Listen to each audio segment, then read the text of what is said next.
SDPIയുടെ vote വേണ്ടെന്ന് പറയാനുള്ള ആർജവം കോൺഗ്രസ് എന്തുകൊണ്ടാണ് കാണിക്കാതിരുന്നത് എന്ന് മുഖ്യമന്ത്രി പിണറായി വിജയൻ. RSSന്റെ വോട്ട് വേണ്ടെന്ന് പറയാൻ CPIMന് കഴിയും.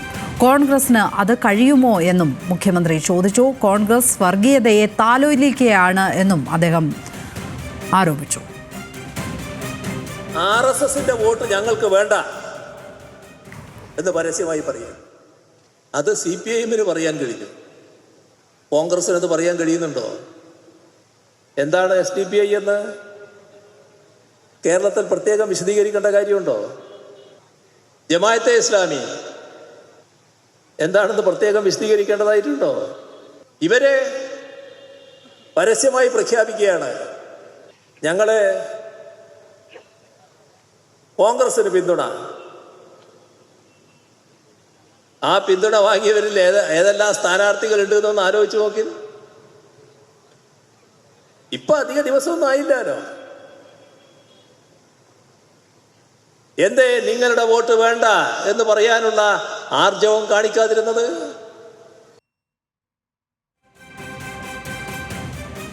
ചന്തു ചന്ദ്രശേഖർ ചേരുന്നു തിരുവനന്തപുരത്ത് നിന്ന്. ചന്തു, CPMന്റെ പുതിയ രാഷ്ട്രീയ ലൈൻ അനുസരിച്ച് കൂടിയാണ് ന്യൂനപക്ഷ വർഗീയതയെ ഇത്ര രൂക്ഷമായി വിമർശിക്കുന്നത്. ഏതായാലും ഇന്ന് മുഖ്യമന്ത്രി ഈ പരാമർശം ഏത് വേദിയിലാണ് നടത്തിയിരിക്കുന്നത്? എന്തൊക്കെ കാര്യങ്ങൾ അദ്ദേഹം പുതുതായി പറഞ്ഞിട്ടുണ്ട്?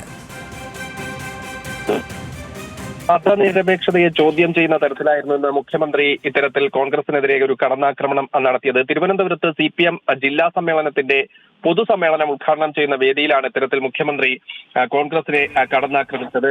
പൊതുവായി നാടിന്റെ വികസനം മുന്നോട്ട് കൊണ്ടുപോകുമ്പോൾ LDFനെ തകർക്കാൻ ചിലർ പ്രത്യേക രീതിയിൽ ഒരു നിലപാട് സ്വീകരിക്കാൻ കഴിയുമോ എന്ന് ഉള്ള ഒരു ശ്രമം നടത്തുന്നുണ്ട്.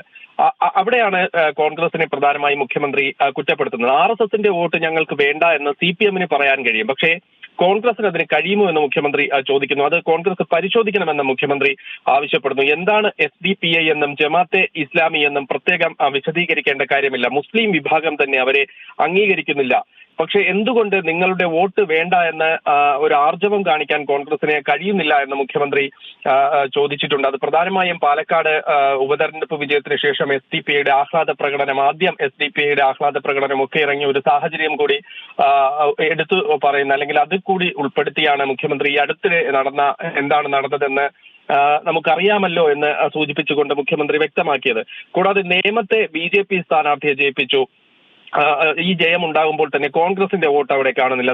തൃശൂരിൽ സുരേഷ് ഗോപി ജയിച്ചു വരുന്നു. സുരേഷ് ഗോപി ജയിക്കുമ്പോൾ അവിടെ കോൺഗ്രസിന്റെ വോട്ട് കാണുന്നില്ല. അപ്പോൾ നിങ്ങൾ BJPയെ താലോലിക്കാൻ തുടങ്ങിയിട്ട് എത്ര കാലമായി എന്ന് മുഖ്യമന്ത്രി ചോദിക്കുന്നു. കോൺഗ്രസിന്റെ വോട്ടുകൾ കൊണ്ടാണ് ഈ രണ്ടിടങ്ങളിലും BJPക്ക് വിജയിക്കാൻ കഴിഞ്ഞു എന്നാണ് മുഖ്യമന്ത്രി അതുവഴി സൂചിപ്പിച്ചത്. 4 വോട്ടിന് വേണ്ടി എന്ത് വൃത്തികേടും കാണിക്കുന്നു കോൺഗ്രസ്, അല്ലെങ്കിൽ ആ ഒരു സമീപനത്തിലേക്ക് കോൺഗ്രസ് മാറിയിരിക്കുന്നു. കേരളത്തിൽ ഇപ്പോൾ ഇതാണ് നടക്കുന്നതെന്നും ഇത് കോൺഗ്രസ് തിരിച്ചറിയണമെന്ന് മുഖ്യമന്ത്രി വ്യക്തമാക്കുന്നു. എന്തായാലും മുഖ്യമന്ത്രി പ്രധാനമായും കോൺഗ്രസിന്റെ നിലപാട്, അവരുടെ മതനിരപേക്ഷ നിലപാടിനെ ചോദ്യം ചെയ്തുകൊണ്ടാണ് SDPIയും ജമാഅത്തെ ഇസ്ലാമിയുടെയും പിന്തുണ സ്വീകരിച്ചുകൊണ്ട് ഇത്തരത്തിൽ പാലക്കാട് തെരഞ്ഞെടുപ്പിൽ അടക്കം വിജയം നേടിയെന്നും അത് എന്തുകൊണ്ട് ഈ വോട്ട് വേണ്ട എന്ന് പറയാനുള്ള ആർജവം കാണിക്കുന്നില്ല എന്നുമായിരുന്നു മുഖ്യമന്ത്രി ഇന്ന് പ്രധാനമായും കോൺഗ്രസിനെ കടന്നാക്രമിച്ചുകൊണ്ട് രൂക്ഷമായ ഭാഷയിൽ തന്നെ വിമർശനം നടത്തിയത്. ലക്ഷ്മി, മുഖ്യമന്ത്രി ആ വേദിയിൽ പറഞ്ഞത് ഒരിക്കൽ കൂടി കേൾക്കാം നമുക്ക്. RSSന്റെ വോട്ട് ഞങ്ങൾക്ക് വേണ്ട എന്ന് പരസ്യമായി പറയാം. അത് CPIMന് പറയാൻ കഴിയും. കോൺഗ്രസിന് അത് പറയാൻ കഴിയുന്നുണ്ടോ? എന്താണ് SDPI എന്ന് കേരളത്തിൽ പ്രത്യേകം വിശദീകരിക്കേണ്ട കാര്യമുണ്ടോ? ജമാഅത്തെ ഇസ്ലാമി എന്താണെന്ന് പ്രത്യേകം വിശദീകരിക്കേണ്ടതായിട്ടുണ്ടോ? ഇവരെ പരസ്യമായി പ്രഖ്യാപിക്കുകയാണ്, ഞങ്ങള് കോൺഗ്രസിന് പിന്തുണ.